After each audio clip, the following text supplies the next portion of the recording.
لایا گناہ کے حوالے سے. میں ایک اور سائڈ پہ ہوپ دلانا چاہتا ہوں ان لوگوں کو who are very troubled, worried, can't get married. بہت سے لوگ کہتے ہیں جی ہماری شادیاں نہیں ہو رہی, financial crisis, issues with fertility, health issues وغیرہ وغیرہ. ابو ذر غفاری رضی اللہ عنہ کہتے ہیں کہ نبی صلی اللہ علیہ وسلم نے فرمایا, Indeed I know a verse to which if the people held on it would be sufficient for them. صحیح حدیث. کون سی ورس؟ وَمَن يَتَّقِ اللَّهَ يَجْعَل لَّهُ مَخْرَجًا وَيَرْزُقْهُ مِنْ حَيْثُ لَا يَحْتَسِبُ وَمَن يَتَوَكَّلْ عَلَى اللَّهِ فَهُوَ حَسْبُهُ. اور ابن عباس رضی اللہ عنہ کہتے ہیں کہ رسول اللہ صلی اللہ علیہ وسلم نے کہا after reciting the above verse, if the people were to apply this verse in their daily lives, they would be free from all the doubt and distress of the world, the distress of death and the distress of the doomsday. اور پھر ایک اور حدیث ہے, O my servants, were the first of you and the last of you, the human of you and the jinn of you, to rise up in one place and make a request of me. And were I to give everyone what he requested, that would not decrease what I have any more than a needle decreases the sea if put into it. This is Allah subhanahu wa ta'ala. غالباً یہ حدیث قدسی ہے. حدیث قدسی کہ مانگو, کھل کے مانگو. کتنا انڈر ایسٹیمیٹ تم اللہ کو کر رہے ہو, اتنا چھوٹا مانگ رہے ہو. کھل کے مانگو. اللہ تعالیٰ لارڈ آف دا امپاسبل ہے. میں یہاں پر ایک واقعہ سنانا چاہتا ہوں دل کو نرم کرنے کے حوالے سے. اسی آیت سے ریلیٹڈ مجھے یاد آیا. ڈاکٹر ایشان کا واقعہ ہے اور مفتی مینک نے غالباً سنایا تھا, یا بہرحال واقعہ اوتھینٹک ہے, یوٹیوب پر بڑا مشہور یہ واقعہ. ڈاکٹر ایشان ایک نیورو سرجن ہیں اور وہ فلائی کر رہے تھے غالباً سعودیہ سے کسی کنٹری میں, بہرحال کسی کنٹری سے دوسری کنٹری جا رہے تھے. راستے میں کہتے ہیں کہ بہت طوفان, ٹھنڈر, موسم بڑا خراب ہو گیا. جہاز ایک جگہ رک گیا, ایک ایئرپورٹ پہ بیچ میں. میں نے بڑی ریکویسٹ کی کہ یار مجھے پہنچنا ہے وہاں, میرا بڑا امپورٹنٹ کمٹمنٹ ہے, آپریشن ہے وغیرہ وغیرہ. تو پائلٹ نے کہا کہ نہیں ہم نہیں لے جا سکتے, آپ یہ ہے کہ کوئی کار کرا کے, جیپ کرا کے چلے جائیں, وہ قریب ہی ہے جگہ, اتنی کوئی دور اب نہیں رہی.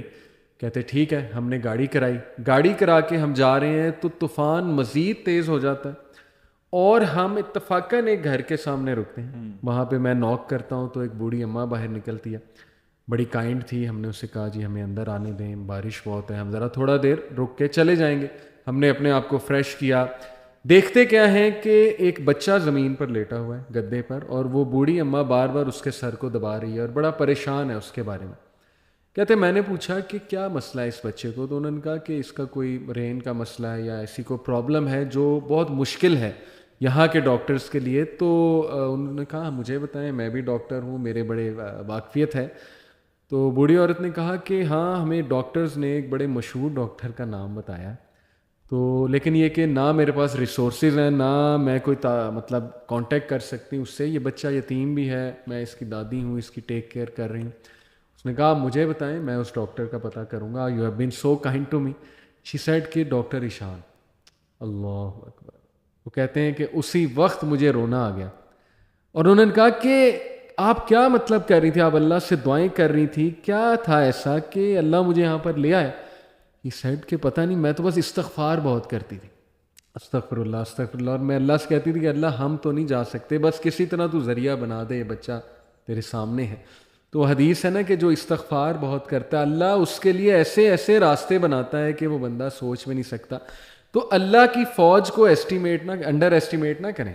اللہ کی فوج میں پھر کیا کیا چیزیں ہیں یہ آپ سوچ بھی نہیں سکتے. اللہ نے کس طرح انہیں وہاں لانا ہے, کیسے لانا ہے, کیسے آپ کی مدد کرنی ہے. وہی وَمَن يَتَّقِ اللَّهَ يَجْعَل لَّهُ مَخْرَجًا. تو میری گزارش ہے لوگوں سے وہ مایوس نہ ہوں, اللہ سے مانگتے رہیں, اللہ کو پہچانیں, اور اللہ کو پہچانیں. اور یہ بات یاد رکھیں کہ دنیا کی زندگی الٹیمیٹلی اصل زندگی تو ہے نہیں. یہاں جو مل جائے اس پہ الحمدللہ گریٹفل, جو نہ ملے وہ اللہ سے ہی مدد مانگیں کہ اللہ مجھے تقویت دے, اے اللہ مجھے پرسپیکٹیو دے, اے اللہ مجھے وزڈم دے, سکت دے. اور امید جاری رکھیں, نا امید کبھی نہ ہو. یقین کریں ایسی ایسی سٹوریز ہیں میرے پاس, ابھی ٹائم اجازت نہیں دیتا. جب میں نے تھوڑی سی ریسرچ کی, جو کپلز مایوس تھے اولاد کے حوالے سے, کس طرح اللہ نے انہیں اولاد دی ہے, وہ ایسی سٹوریز ہیں کہ آپ کے رونگٹے کھڑے ہو جائیں گے کہ امپاسبل سچویشن تھی, کس طرح انتظام اللہ نے کیا, کیسے وہ معاملہ پیش آیا. بس وہ اللہ کے کرنے ہیں. تو مایوسی جو ہے میں سمجھتا ہوں وہ مومن کو بالکل زیب نہیں دیتی ہے. اللہ تعالیٰ پہ ٹرسٹ کریں اور اللہ تعالیٰ سے تقویت مانگتے رہیں اور اب محبت مانگتے رہیں. جی